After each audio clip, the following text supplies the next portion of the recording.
जय हिंद दोस्तों, आप सभी का स्वागत है कामयाब जीएस चैनल पर।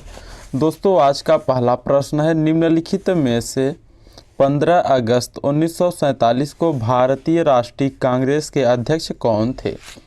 मोस्ट इम्पॉर्टेंट क्वेश्चन है दोस्तों। तो देखिए, 15 अगस्त 1947 को भारतीय राष्ट्रीय कांग्रेस के अध्यक्ष जो हैं JB कृपलानी थे। ऑप्शन सी सही हो जाएगा इस प्रश्न का, JB कृपलानी।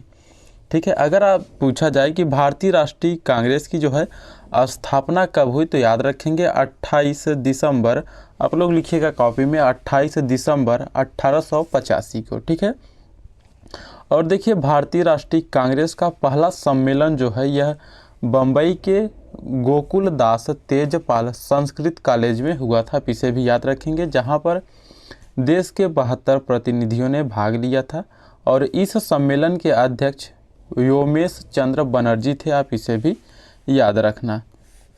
अगले प्रश्न की तरफ बढ़ते हैं। निम्नलिखित में से किसने कहा था भारत की मुक्ति महात्मा गांधी के नेतृत्व में नहीं होगी।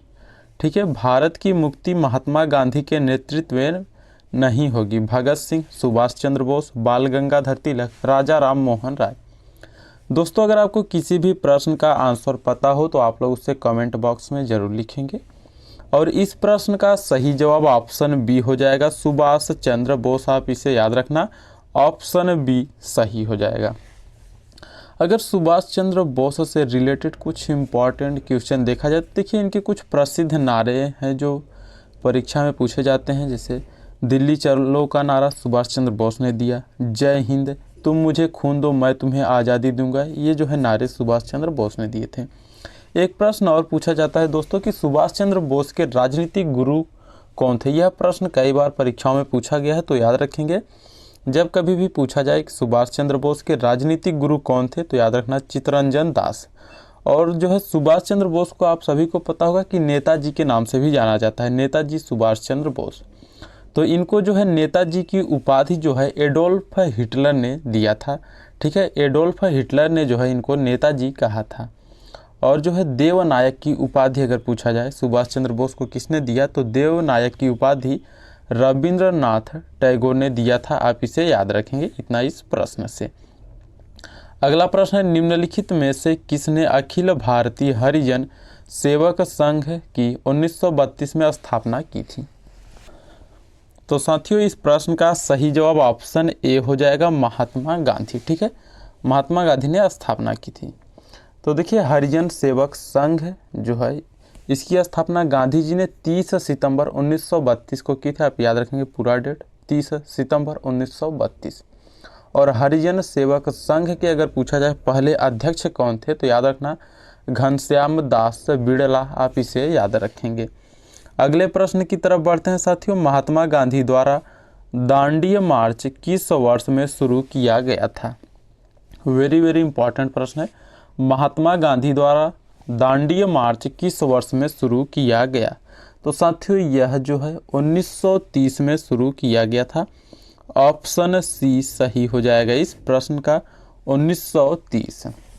तो देखिए, अगर दांडी मार्च की बात करें तो इसे जो है नमक मार्च और दांडी सत्याग्रह के नाम से भी जाना जाता है। दांडी मार्च जो है साथियों महात्मा गांधी के नेतृत्व में एक अहिंसक सविनय अवज्ञा आंदोलन था। इसे 12 मार्च 1930 से 6 अप्रैल 1930 तक चलाया गया था। कब से कब, 12 मार्च 1930 से 6 अप्रैल 1930 तक। ठीक है, और याद रखना मोहनदास कहें या महात्मा गांधी जो है इन्होंने दांडी मार्च की शुरुआत साबरमती से की थी। आप इसे भी याद रखेंगे। अगले प्रश्न की तरफ चलते हैं। लोदी वंश की नींव निम्नलिखित में से किसके द्वारा रखी गई थी। तो बताइएगा इस प्रश्न का सही जवाब क्या होगा। लोदी वंश की नींव निम्नलिखित में से किसके द्वारा रखी गई थी।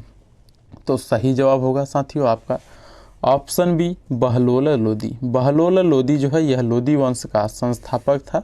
अब याद रखेंगे। नेक्स्ट क्वेश्चन है, गुप्त काल की प्रसिद्ध महिला शासक कौन थी। मोस्ट इम्पॉर्टेंट क्वेश्चन है दोस्तों। गुप्त काल की प्रसिद्ध महिला शासक जो है प्रभावती गुप्ता थी। ऑप्शन सी सही हो जाएगा इस प्रश्न का, प्रभावती, गुप्ता, आप याद रखना।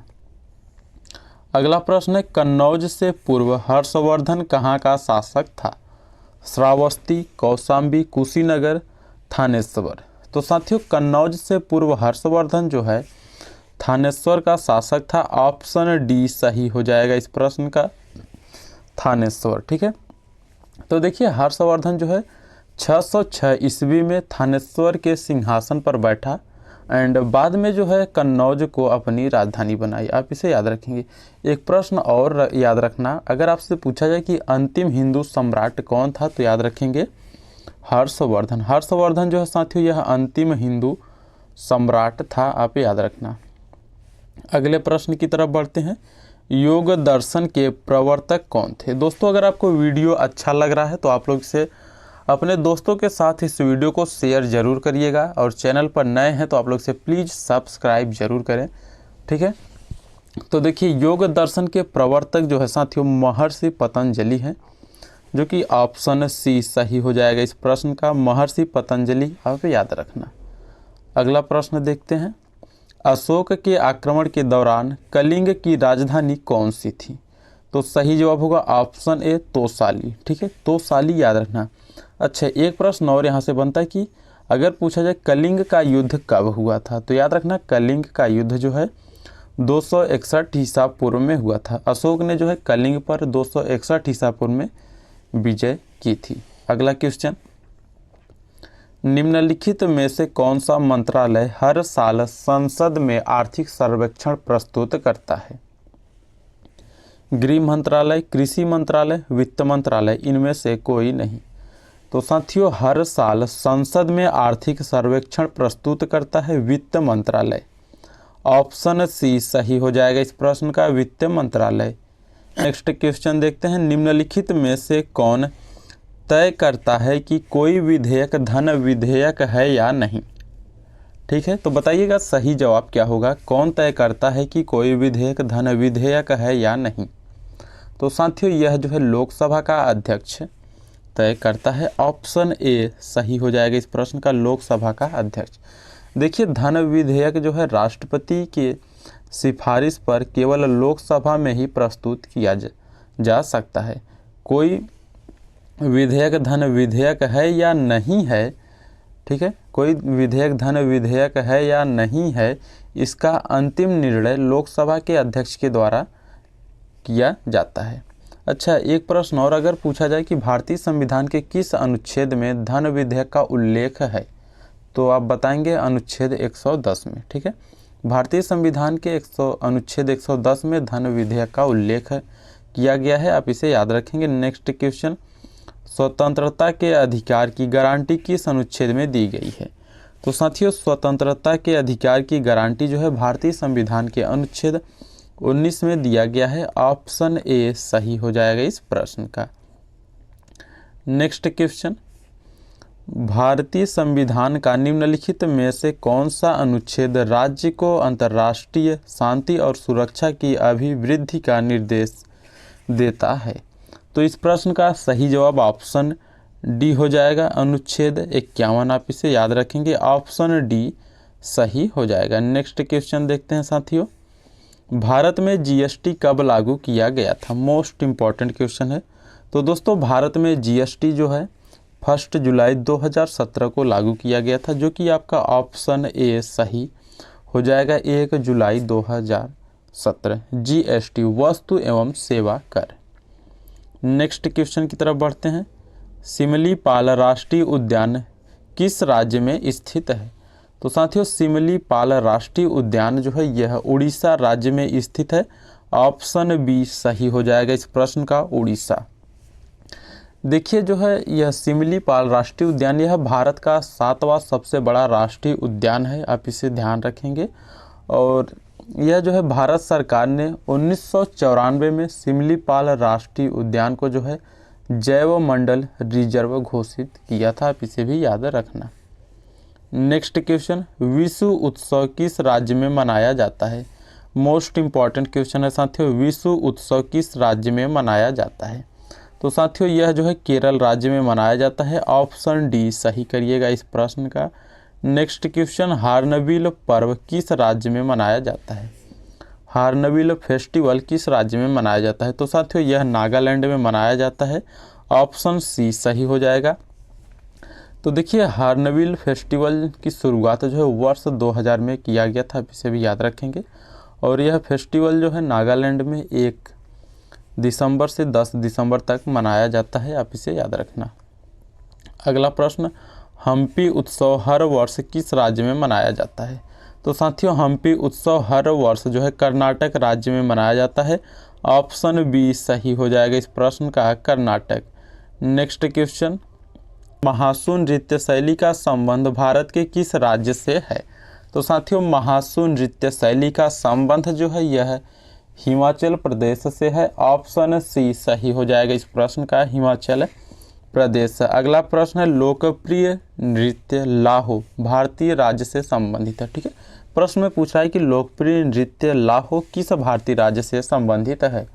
मणिपुर, महाराष्ट्र, मिजोरम, मेघालय। तो दोस्तों यह जो है मेघालय से संबंधित है। ऑप्शन डी सही करिएगा प्रश्न नंबर 20 का। दोस्तों एक प्रश्न और है, देखिए मेघालय राज्य से जो है बांग्ला भी संबंधित है, आप इसे याद रखेंगे। लोकप्रिय नृत्य बांग्ला अगर पूछा जाए किस राज्य से संबंधित है तो बताएंगे मेघालय। अगला प्रश्न, पश्चिमी घाट की सबसे ऊंची चोटी कौन सी है? महेंद्रगिरी, अनाईमुड़ी, डोडा बेट्टा। तो देखिए पश्चिमी घाट की सबसे ऊंची चोटी जो है अनाईमुड़ी है। ऑप्शन बी सही हो जाएगा इस प्रश्न का। दोस्तों अनाईमुड़ी की बात करें तो यह केरल राज्य में है, आप इसे याद रखेंगे, केरल राज्य में। और इसकी ऊंचाई जो है साथियों लगभग 2695 मीटर है। ठीक है, नेक्स्ट क्वेश्चन की तरफ बढ़ते हैं। निम्नलिखित में से किस राज्य में महेंद्रगिरी पहाड़ी स्थित है? ठीक है, महेंद्रगिरी पहाड़ी स्थित है।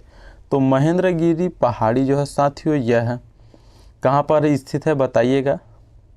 तो यह जो है उड़ीसा राज्य में स्थित है। ऑप्शन सी सही हो जाएगा इस प्रश्न का, उड़ीसा राज्य। ठीक है, हमें उम्मीद है कि आप सभी को वीडियो अच्छा लग रहा होगा। तो चलिए अगला प्रश्न देखते हैं। नेक्स्ट क्वेश्चन 22 हो गया था, 23 विश्व गौरैया दिवस कब मनाया जाता है? दोस्तों विश्व गौरैया दिवस कब मनाया जाता है? तो विश्व गौरैया दिवस जो है साथियों 20 मार्च को मनाया जाता है। ऑप्शन बी सही हो जाएगा इस प्रश्न का। अगला क्वेश्चन है, किस पोषक तत्व की कमी से रतौंधी का रोग होता है? किस पोषक तत्व की कमी से रतौंधी का रोग होता है? तो यह विटामिन ए, जो कि ऑप्शन ए सही हो जाएगा। अगला प्रश्न साथियों, किस सिख गुरु ने फारसी में जफरनामा लिखा था? ठीक है, फारसी में जफरनामा लिखा था। तो सही जवाब करिएगा ऑप्शन सी, गुरु गोविंद सिंह।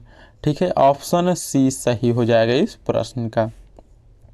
अगला प्रश्न टेस्ट है, अमरावती शैली की वास्तुकला किस राज्य से संबंधित है? बिहार, असम, राजस्थान, आंध्र प्रदेश। दोस्तों इस प्रश्न का जो भी सही जवाब होगा आप लोग उसे कमेंट बॉक्स में ज़रूर लिखना। और आज का वीडियो कैसा लगा आप लोग कमेंट करके ज़रूर बताना। वीडियो अच्छा लगा हो तो आप लोग इसे लाइक करें और अपने दोस्तों के साथ इस वीडियो को शेयर ज़रूर करिएगा। और चैनल पर नए हैं तो इसे सब्सक्राइब ज़रूर करें। फिर मिलते हैं जल्द ही एक नई क्लास में। जय हिंद।